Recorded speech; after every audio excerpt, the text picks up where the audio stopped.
Selamat datang di Alur Donghua. Kali ini Mimin akan cerita novel The Crown, Emperor of Eternity. Sebelum mendengarkan, jangan lupa subscribe, like, komen, dan share ya, biar Mimin tambah semangat. Selamat mendengarkan.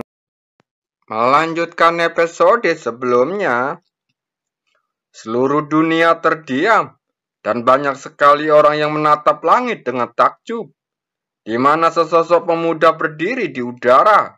Pada saat ini, pemuda itu tidak lagi memiliki ketajaman seperti sebelumnya.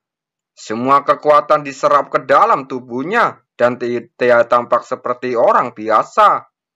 Namun, dengan kekuatan dasar dari bencana pil yang telah terjadi sebelumnya, tidak ada seorang pun yang berani meremehkan pemuda aneh di area kompetisi di bawah ini.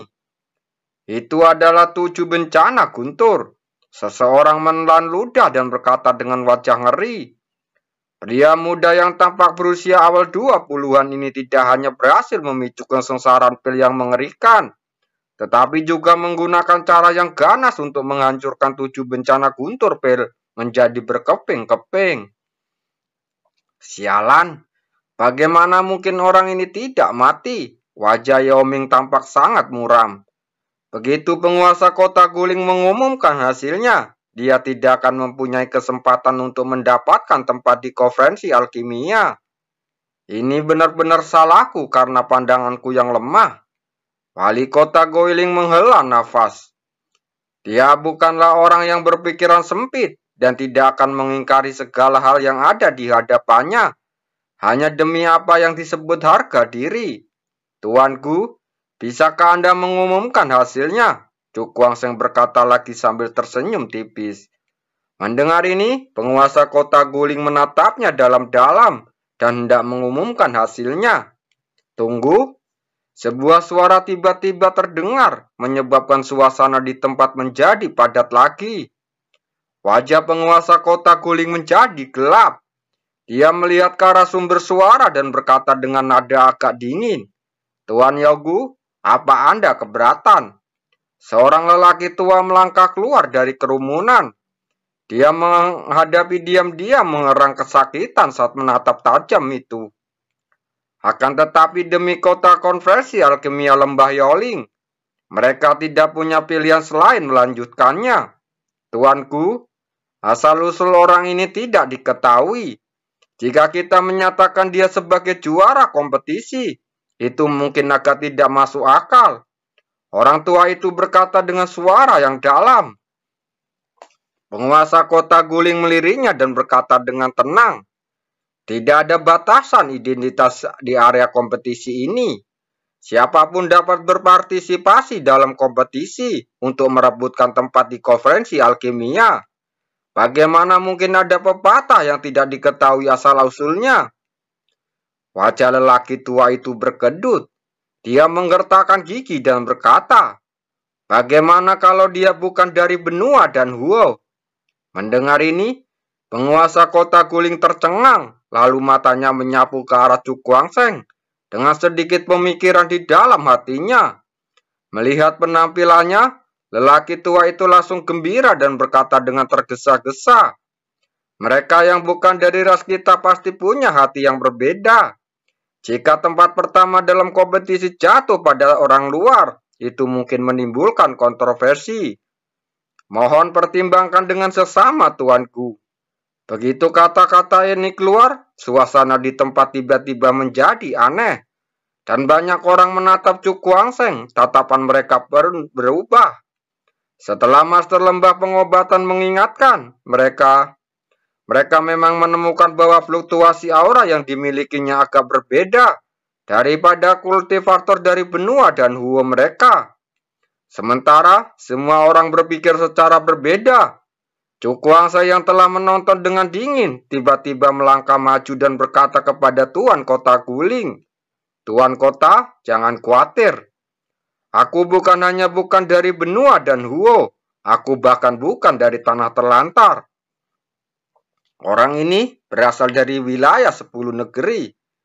Mendengar kata-kata Cuk Guangseng, hati semua orang terkejut, dan mereka menatapnya dengan heran. Hehehe. Aku bilang anak ini tidak mungkin dari benua dan Huo. Sekarang dia mengakuinya di depan umum. Penguasa kota harus mencabut kualifikasinya sebagai pemimpin dan mengusirnya dari kota Guling, kata penguasa lembah obat langsung mencibir. Cukuangseng meliriknya dengan acuh tak acuh, menoleh untuk melihat penguasa kota kuno, lalu mengangkat suaranya. Maaf, penguasa kota, apakah ada aturan bahwa orang-orang dari wilayah 10 negeri tidak diizinkan untuk berpartisipasi dalam kompetisi alkimia yang diadakan Istana dan Huo? Penguasa kota kuno itu menggelengkan kepalanya. Tidak ada aturan seperti itu.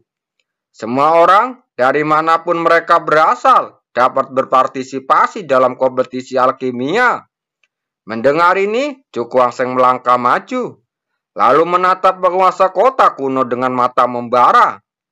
Karena konferensi alkimia tidak memiliki aturan seperti itu, jadi saya memenuhi syarat untuk mewakili kota Guling dan berpartisipasi dalam konferensi alkimia ini. Saya pikir jika saya mendapatkan beberapa hasil yang memuaskan, itu akan menjadi hal buruk bagi penguasa kota. Ketika suara itu terdengar, semua orang yang hadir pada awalnya tercengang, lalu kemudian tampak tercengang. Anak ini cukup pintar. Dia bahkan mengajukan syarat yang tidak dapat ditolak oleh penguasa kota kuno. Lagi pula, bakat orang ini dalam bidang alkimia memang jenius. Selama dia tidak tampil buruk dalam kompetisi alkimia, dia memiliki peluang besar untuk meraih hasil yang lebih baik. Dan jika dia beruntung, dia mungkin bisa masuk 50 besar kompetisi alkimia dan menjadi terkenal di seluruh benua dan Huo. Dengan cara ini, kota Guling sebagai perwakilan anak ini juga akan diberi penghargaan oleh Istana dan Huo dan memperoleh keuntungan besar darinya. Orang ini masih muda, tapi dia melakukan segala sesuatu dengan sempurna. Seseorang berseru. Di atas alun-alun, ketika penguasa kota mendengar kata-kata Cukuangseng, matanya langsung tertuju padanya. Setelah beberapa saat, senyum perlahan muncul di wajahnya.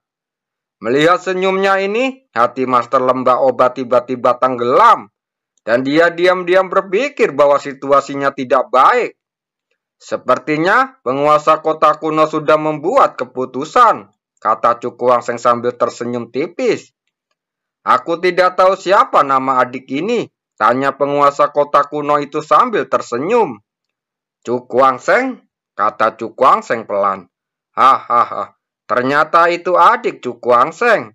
Tuan kota kuno itu terkekeh, lalu matanya menyapu ke seluruh penonton, dan teriakan yang dalam menyebar. Tuan kota ini menyatakan bahwa Cukuangseng adalah juara kompetisi ini. Dia, Ku Yanfeng, dan Qiu Huachang menjadi 3 teratas. Bersama-sama memenangkan kota untuk berpartisipasi dalam kompetisi alkimia. Teriakan yang dalam menyebar dan wajah Master Lembah Kedokteran tiba-tiba menjadi pucat. Ekspresinya penuh kesuraman. Dia menatap Cukuangseng dengan yang tengah tersenyum dan merasa begitu marah hingga giginya gatal. Kalau bukan karena anak ini yang datang dan mengacaukan segalanya, bagaimana mungkin Lembah Yaoling mereka bisa kehilangan kota di konferensi alkimia? Ming Er, ayo pergi. Dia melambaikan lengan bajunya dengan marah, lalu pergi bersama Yao Ming. Master, apakah kita akan membiarkan begitu saja? Yao Ming bertanya dengan suara rendah. Melupakan?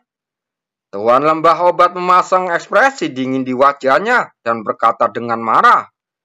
Kapan barang-barang milik Lembah Yaolingku menjadi begitu mudah dicuri? Apa rencana Tuan? Yao Ming berkata dengan tatapan muram di matanya. Tuan Lembah Obat mencibir beberapa kali, tetapi tidak mengatakan apa-apa, lalu meninggalkan kota Guling dengan marah. Melihat ini, Yao Ming balas menatap dengan tatapan dingin, lalu berjalan pergi. Di alun-alun penguasa kota kuno berkata sambil tersenyum. Kali ini, Kami beruntung mendapatkan kehormatan mengundang Tuan Muda Chu untuk mewakili kota guling kami. Ini benar-benar kejutan yang menyenangkan. Mendengar ini, Gu Yanfeng di sampingnya juga terlihat tidak ada rasa cemburu di matanya. Tetapi sebaiknya dia menatap Chu Guangsheng dengan mata berapi-api. Dia selalu bangga dengan bakatnya di bidang alkimia. Dan sebelumnya dia tidak pernah menganggap serius rekan-rekannya. Namun sekarang dia memiliki lawan yang kuat. Aku akan melampuimu. Gu Yanfeng menatap Chu Guangsheng dan tiba-tiba bergumam. Setelah dia selesai berbicara, dia membungkuk sedikit kepada penguasa kota kuno, lalu berbalik untuk pergi. Chu Guangsheng menatap kepergian Gu Yanfeng dengan heran dan merasa bingung untuk beberapa saat. Hahaha, Tuan Muda Chu, jangan anggap dia serius. Anak ini memang selalu punya sifat yang aneh, kata penguasa kota kuno itu. Mendengar ini, Chu Guangsheng tertawa lalu berkata, aku ingin tahu apakah Tuan Kotaku dapat memberitahukan rincian konferensi alkimia itu. Silakan ikuti aku, Tuan Muda Chu.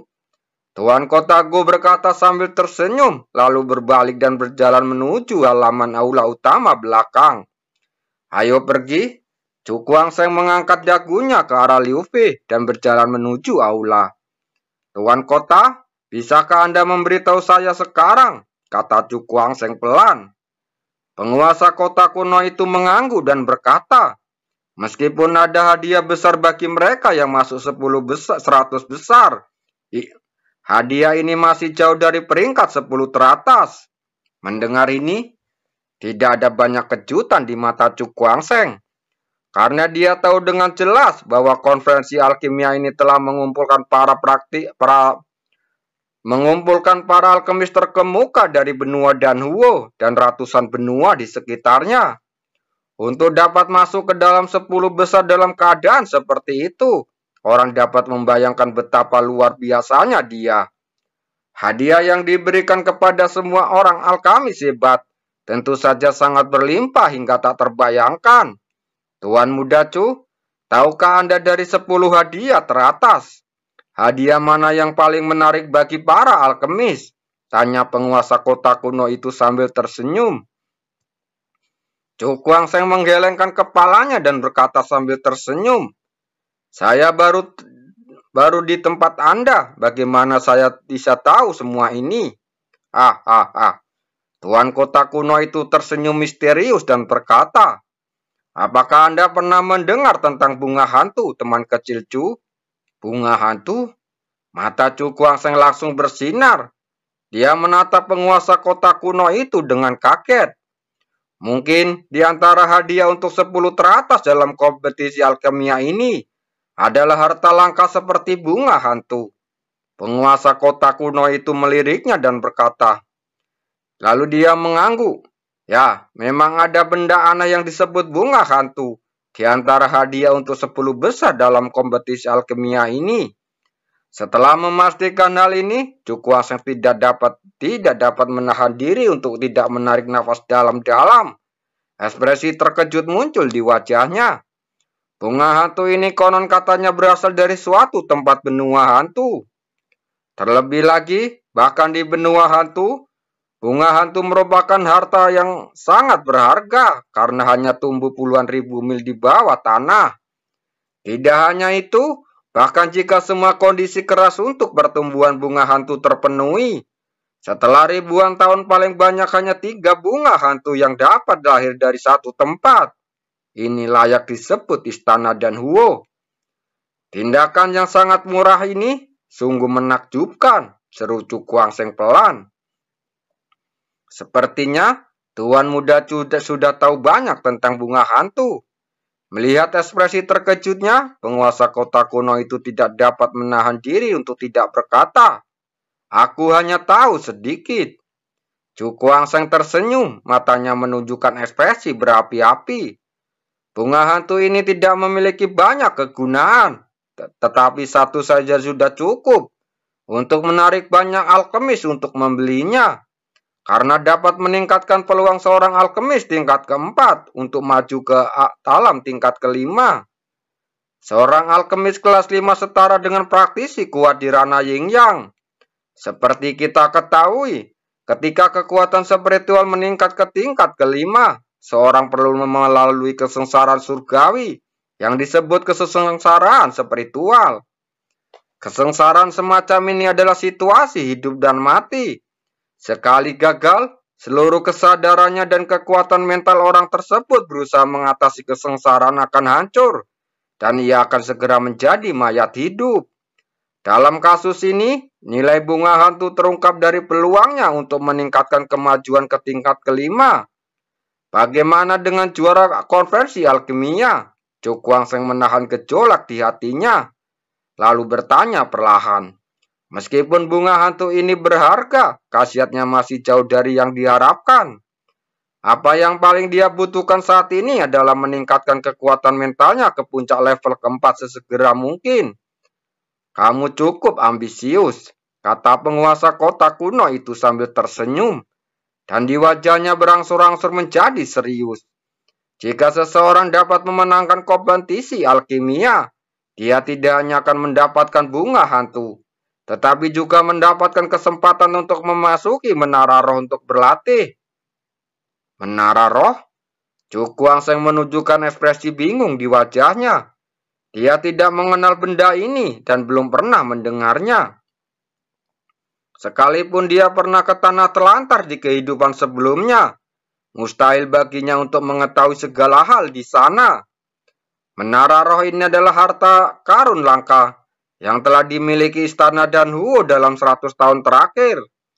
Konon, harta karun ini diperoleh dari sebuah peninggalan kuno, kata penguasa kota kuno itu. Hampir 100 tahun. Tidak heran aku belum pernah mendengarnya. Chu Guangsheng berpikir dalam hati. Lalu dia menatap penguasa kota kuno dan bertanya, aku ingin tahu apa yang aneh tentang menara roh ini. Mendengar ini, ada sedikit rasa panas di matanya. Menara spiritual ini tingginya 1000 kaki. Dan seluruh tubuh berkondensasi dari kekuatan spiritual yang paling murni. Jika Anda dapat berlatih di dalamnya, itu dapat sangat meningkatkan kemampuan spiritual seseorang. Chu Guangsheng langsung terkejut. Menara setinggi 1000 kaki itu sepenuhnya terkondensasi dari kekuatan spiritual, yang tampaknya hampir mustahil baginya sekarang. Menurut Istana Danhuo, puluhan alkemis kelas 6 bekerja sama untuk memadatkan menara roh ini agar generasi muda di sekte mereka dapat berlatih. Penguasa kota kuno itu juga berkata dengan takjub, tindakan seperti itu sungguh mengerikan. Seorang alkemis tingkat ke-6 adalah eksistensi yang melampaui praktisi ranah yin yang. Bahkan jika dia sendirian, dia cukup untuk memandang rendah seluruh tanah terlantar. Menurut rumor, menara roh ini sebenarnya telah membuat puluhan alkemis kelas 6 khawatir. Chu Guangsheng tidak dapat menahan diri untuk tidak mendecakkan bibirnya. Matanya dipenuhi rasa terkejut. Aku ingin tahu sejauh mana aku dapat meningkatkan kekuatan spiritualku. Jika aku berlatih di menara roh, pikirannya dalam hati, dan hasrat dalam hatinya penuh semakin kuat. Penguasa kota kuno menatapnya sambil tersenyum. Jika Tuan Muda Chu tertarik pada menara roh, saya khawatir dia harus bersaing dengan para alkemis top di seluruh benua Danhuo dan ratusan benua di sekitarnya. Chu Guangsheng mengerutkan bibirnya dan tidak mengatakan apapun.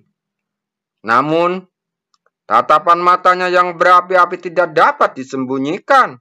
Dia datang ke benua Danhuo untuk mencari metode untuk meningkatkan kekuatan spiritualnya dengan cepat. Dan sekarang, metode apa yang dapat dibandingkan dengan menara roh? Apakah kamu melebih-lebihkan kemampuanmu sendiri? Kalau begitu, biar aku mencobanya kali ini. Berapa level alkemis terbaik di ratusan benua ini? Dia tersenyum tipis, dengan tatapan tajam di matanya. Setelah mengetahui keberadaan menara roh, Chu Guangsheng memiliki tujuan baru. Masih ada waktu sebelum konferensi alkimia dimulai. Jika demi menara roh, setelah berbicara dengan penguasa kota kuno sebentar, dia langsung mengasingkan diri. Dia tahu bahwa menjadi yang terbaik di antara para alkemis terkemuka dari ratusan benua bukanlah sesuatu yang dapat dicapai melalui kata-kata belaka.